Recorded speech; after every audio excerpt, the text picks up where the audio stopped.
Magandang araw mga boss at sa mga taga-subaybay natin. Una nating gagawin ngayon ay ilalagay natin itong lintel dito sa taas. Nakikita nyo mga boss, yan, binutasan ko na para eksakto dun sa mga butas dun, butas. Yan, tapos ang gagawin ko nito, ipa-flash ko tong bolt. Ipa-flash ko tong bolt dito sa sa kahoy. Tapos para kapag ilalagay na yung natin dito, yung pintuan, hindi siya babangga dito sa mga bolt. Update ko kayo mamaya guys kung paano ko ito i-router dito.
So ayan mga boss, tapos na natin i-router yung mga natin, yung paglalagyan ng bolt natin.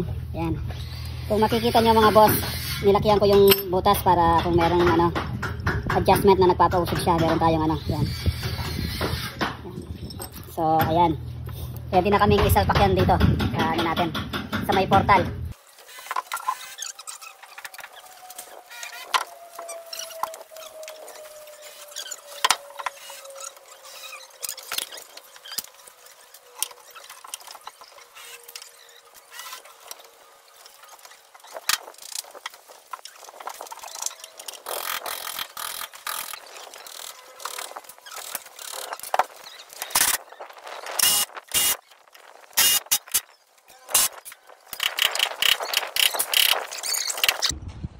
Yan mga boss, nailagay na natin yung natin dyan, yung lintel natin. Yan, tsaka na-bolt na rin natin.